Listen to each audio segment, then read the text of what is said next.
Hey, welcome to Chapter 1. As you can see, this chapter is called The Americas, Europe, and Africa Before 1492. Why 1492? Because usually that's what we think of as the beginning of U.S. history. 1492, when Columbus sailed the ocean blue and all that jazz. Anyway, a lot more happened way before Columbus, and that's what this chapter is going to talk about. We're going to dart around here, so stick with me. And here's what we're going to cover in this chapter. We're going to start talking about when human life actually came to the Americas. We're going to talk about that. We're going to talk about different civilizations, Mesoamerican civilizations, Indian civilizations. We're going to talk about Leif Erikson. We're going to talk about the Black Death, which is getting a lot of attention these days as people are comparing it to coronavirus that we're dealing with in present day. And finally, Columbus gets here in 1492. We're going to talk about all of those things in this one chapter. It all started with Beringia, or the Bering Strait, which is probably what you've heard it called all your life. So the first inhabitants of the Americas actually came here from this narrow land bridge called the Bering Strait. It connected Asia and what is now known as North America. We have proof that this happened because some of the American Indians, the Native Americans that are indigenous to this country, share a genetic marker with Asians. So we have proof of that merging of DNA. So these people who came across the Bering Strait migrated southward and created unique cultures along the way.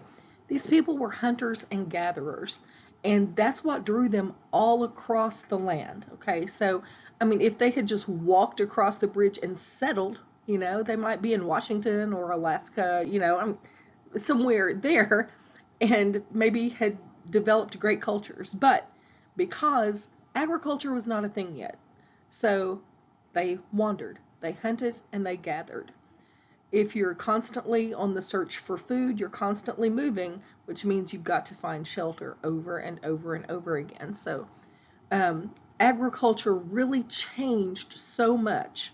If you've taken civilization, you know that that's when civilization actually began to develop, when agriculture became available. So because people did not have to hunt and gather anymore, they could settle down. They developed communities. They started developing relationships depending on other people and developing similar beliefs and cultures. And all of that came from the development of agriculture. So in terms of Mesoamerican and Indian civilizations, we talk about three for Mesoamerica: the Olmec, the Aztec, and the Mayan. And the Andean civilization would be the Incans. All of them were polytheistic. Poly means many.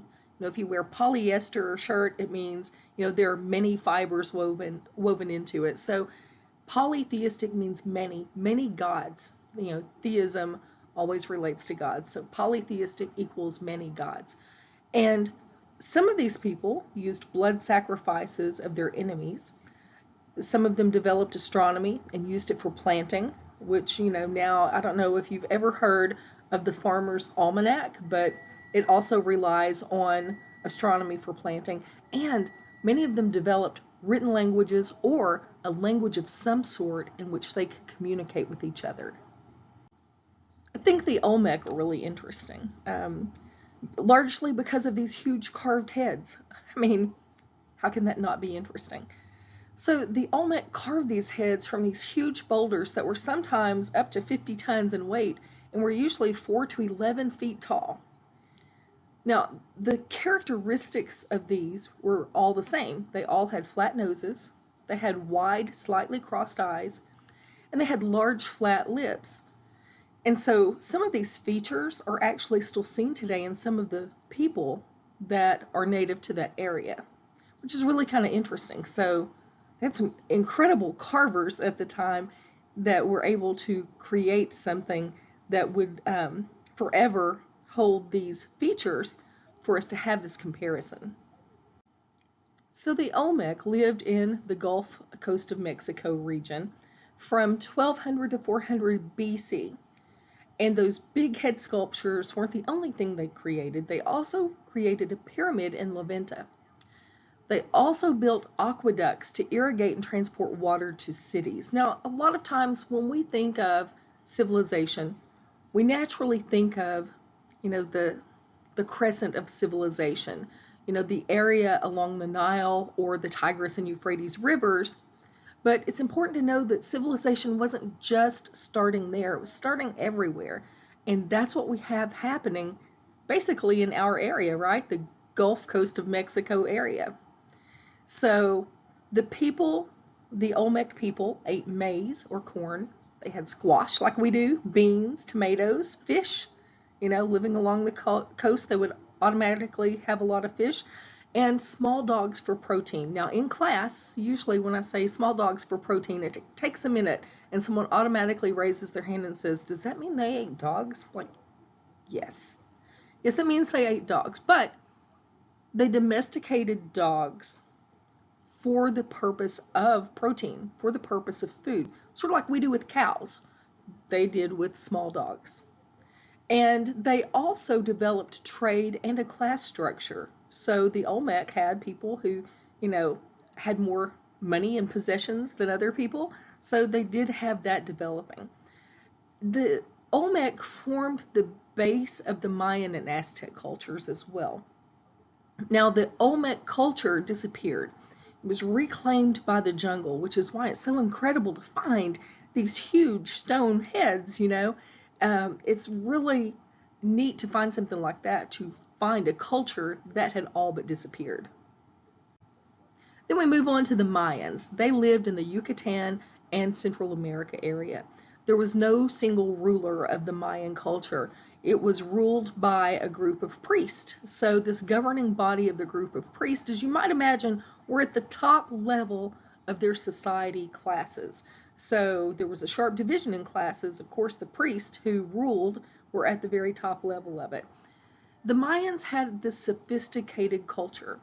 They had written languages and books. They had books. That was awesome. They also added the zero to math. Don't know that that's a plus. Anyway, I'm not a math person, but important to have that zero for a lot of different reasons. So the Mayans gave us the zero, and they also really focused on astronomy.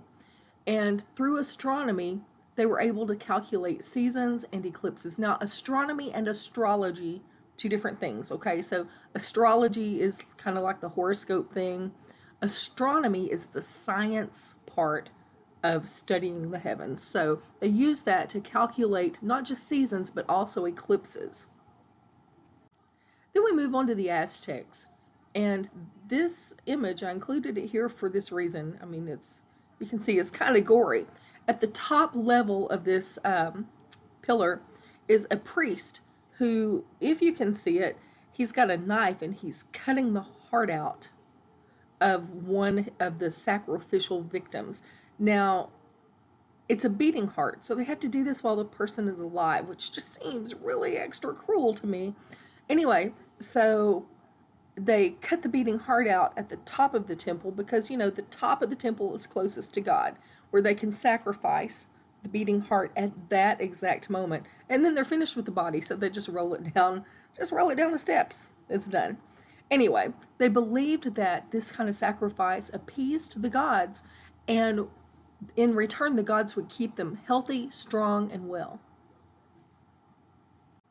The Aztecs lived in central Mexico in about 300 AD, and they built their empire in what is now Mexico City. Their community, or their civilization, was ruled by a chief priest, and they were conquering. They were a conquering people. They took lots of prisoners, and guess what they did? They removed their hearts, gave them to the gods to appease their Aztec war god. And all of the riches that they got through this conquering went straight to the chief and to his royalty. So you can imagine a very distinct class level there as well. The chief gets all the riches, so obviously money is power and power is money, and it kind of goes hand in hand with the Aztecs. Spanish explorers who arrived in 1519 were shocked at just how much gold and riches the Aztecs had, and they were very lucky to be not conquered or sacrificed themselves, but the Aztecs saw these white men as some sort of god, maybe as one of the gods coming to see them. So they let them live.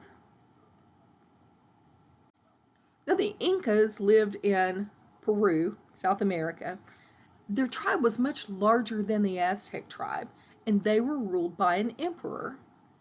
The Incas practiced something called mita, which was required public service to the ruler. They also did this community service. They cared for their sick and their poor and their elderly, like a welfare state. They rarely ever sacrificed humans. They offered gifts to the gods instead. So in that way, it was seen as much more sophisticated because they were not sacrificing humans. Occasionally, in case of a natural disaster, they might sacrifice a prisoner, but none of their own. And the Incas were skilled in metals. They created weapons and tools and ornaments from gold, silver, copper, and bronze.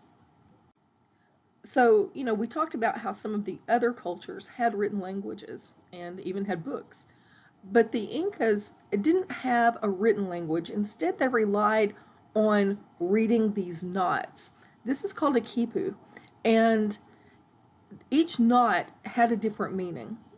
And so these knots were colored strings. You can't tell it, obviously, from this black and white drawing. But each one of these knots and strings has a different meaning that could be easily read by people who understood it. So they did have a way to communicate. It just wasn't what we consider writing. So they were trying for the East Indies, but the explorers reached West Africa instead, and that area was soon exploited for slavery. These Western Europeans eventually dominated the New World, but not without the help of slaves and natives. Okay, so let's talk about the North American Indians, the Native Americans that are indigenous to the United States as we know it today. So we talked about the Olmec and the Aztec, the Mayan, and the Incans, who had very complex cultures. But the Native Americans, the North American Indians, never really got to that point. And there's a map that shows it best. So I'll skip to that in just a second, but just know that the North American Indians were more diverse in terms of economy. There was no one economy that bound all the tribes together. The same was true with their culture and their social organization, and most of those were matriarchal societies, which actually changed when the Europeans came. And here's the map I wanted to show you. This is why the North American tribes were not as organized as the Olmec, the Aztec, the Incas, and the Mayas. Because look just how many tribes there are. I mean, just glancing at this map of what is now the United States, you can see so many different tribes. They all had different beliefs and different social structures, different economies, different languages. So even though there were a lot of tribes across the United States, they were not bound by a single economy, by a single language, or by a single social structure. And that's why they were not as organized as the other tribes that we talked about. Now, had they been, I think the picture for the United States would have been a very different one when European settlers started coming this way. I think they would have met with some very strong opposition had all these tribes been unified under one organized culture, one organized government and language, and that sort of thing.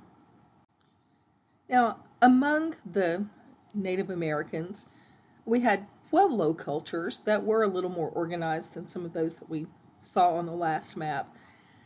Still, though, not completely unified. This map shows the three Pueblo cultures, the major eastern woodland Indian tribes, and the tribes of the southeast, as well as the location of the ancient city of Cahokia, which is near St. Louis today. So now we have the first European discovery of the Americas in 1000 AD by Leif Erikson of Greenland.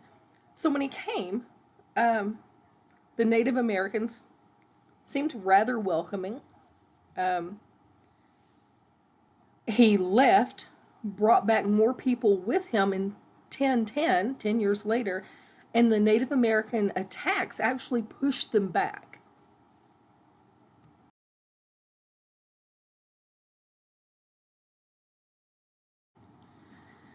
And here's the map that shows the general locations of major West African empires before 1492. And along the Mediterranean coast, Muslim states actually prevailed. One of the things happening in Europe was the Black Death in the 1340s. This image depicts the bodily swellings or buboes, which are those big lumps, which makes the Black Death also known as the bubonic plague, bubos, bubonic. Which is kind of interesting because now that we're learning more about the coronavirus and its effect on children, and you see these pictures of children with these large kind of welts on their skin, kind of reminded me of this. I'm not saying that they're the same, but as more and more people are making the comparison of this plague to coronavirus, it's kind of interesting to see those things. So now we're talking about Europe and this globalization, this ever-increasing desire to connect with other areas of the world. The Western Europeans loved the treasures from the East, like silk and sugar and porcelain. And the Western Europeans traded timber, furs, and the Slavic people that they captured and sold into forced labor, which is the root of the word slave, Slavic slave. And so they started to explore to search for more riches. So when we talk about the rise of modern Europe, we talk about basically the decline of medieval Europe.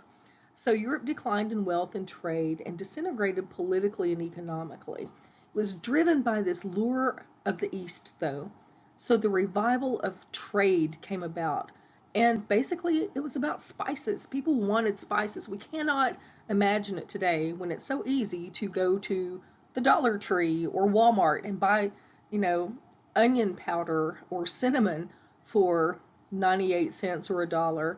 But spices were a big deal in this time. And they were very lucrative trade between Europe and China. Also in Europe, we see the development of the nation state and this growing urban merchant class, the bourgeoisie. And, you've heard bougie, that's where that comes from, the bourgeoisie. Anyway, this creation of a money economy developed and national taxes started to develop. And then we start to see revolutions in thought and communication. And culture, for once, started deflecting attention away from religion, which gave an opportunity for science to grow because, science didn't have to be in harmony with religion once that attention was drawn away from religion. And with this interest in science came some new technology, like advances in navigation and shipbuilding. The compass was a big one. I mean, you didn't have to rely on the naked eye anymore. You actually had a little apparatus that could tell you the direction you were sailing in. Ships were able to be built faster and they were easier to navigate. Also, gunpowder came about during this time period. It was actually discovered in 1000 AD by the Arabs, but in the rise of modern Europe, it's starting to be used more often and kind of harnessed a little better. By 1360, small artillery is used, but the guns are still too heavy and not very accurate, so they're not perfect yet, but still it's progress. So let's talk a little about Spanish exploration, because that's really kind of where we usually start with the discovery of the United States. Prince Henry of Portugal, who was known as Henry the Navigator, was actually the first to want to set out. He wanted to find a religious settlement, a legendary religious settlement that was created by Prester John that was either in Africa or Asia. So he was kind of on this mission to find out if this legend was true or not. Vasco da Gama was the first to sail directly to India and back. He brought pepper, ginger, cloves, and cinnamon with him in that exploration. And then Cristoforo Colombo, or Christopher Columbus as we know him, also was a Spanish explorer, as we all know. And he set out with 3 additional trips after the original one that we know about. Another Spanish explorer that you've probably heard of is Hernando Cortez. Now, Cortez left Cuba in 1519, and he actually met the Aztecs. He left with these 600 men. The problem was, he didn't have permission to do that. So eventually the government called him back. Now, like I mentioned earlier, the reason that Cortez, when he found the Aztec civilization in 1519, the reason he and his people were not killed immediately is that Montezuma II believed that these white men must be gods. And it's really saved them. Imagine, history could have been very different if they had looked at them as intruders, which they were, and actually brought about the fall of the Aztec Empire in 1521, largely due to smallpox. For one thing, the Europeans brought diseases that these Indian civilizations just didn't have the ability to fight. So when we talk about the Columbian exchange, we're talking about the goods that were exchanged on the Columbus voyages. So they exchanged plants and goods that they made, spices, minerals, all of those kinds of things that they exchanged during the voyage. Again, Spaniards killed natives by spreading smallpox and syphilis, 2 things that, obviously there was no immunity for smallpox and no treatment for syphilis. They also did something, they introduced fire water, which was alcohol, to these natives, and they created this dependency on it.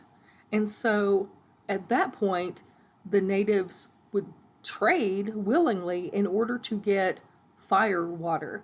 And so it's really kind of horrible that they created this alcohol dependency in order to get what they wanted. The benefit of all of this is that, the benefit for Spain, obviously, is that Spain became a power, a world power.